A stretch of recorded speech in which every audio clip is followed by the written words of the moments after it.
Hopefully you've seen the movie Tommy Boy, or else this next quote may not make a lot of sense for you, but it's one of my favorite quotes from the movie where Chris Farley says, "You can get a good look at a T-bone by sticking your head up a bull's ass, but I'd rather take a butcher's word for it."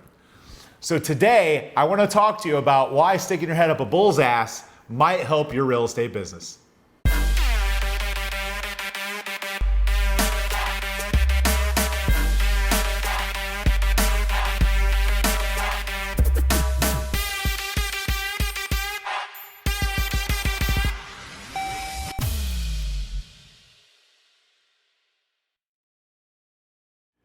So you're right here at the Do-Over Movement to get real estate tips, and you're probably wondering, why in the hell is Andrew talking about sticking my head up a bull's ass? Well, let me give you the analogy and the explanation of why I referenced that quote earlier. Because one of the things I've done through the years is go to real estate offices of other top team leaders to learn how they operate. And that's something we have at our company, which is an open door policy where you can set an appointment and come and watch our team meeting, attend our leadership meeting, and observe our office in person. And no, this isn't the time for Zoom. You don't do this stuff on Zoom. You go do it in person. You get on a plane, you get in a car, and you go observe and get in the element of someone that's producing at a higher level than you so you can learn. And so through the years, I've attended a lot of team meetings and gone to a lot of offices. So there's three things that I want you to pay attention to if you come to my office, or if you happen to decide to tour a real estate office of another successful person.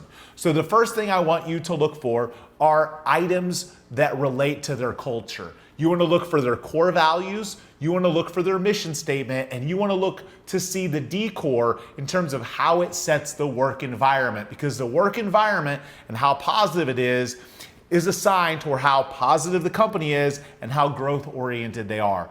The second thing you want to look at is how the building is set up. There are a lot of different ways to run real estate businesses. You can have common areas, you can have closed off areas, you can have large conference rooms, you can have shared workspaces. Everybody's culture is going to be a little bit different.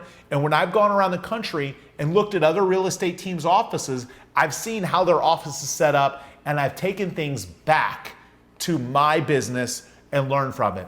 And the last thing that you want to observe is what the consumer's experience would be if going into that office.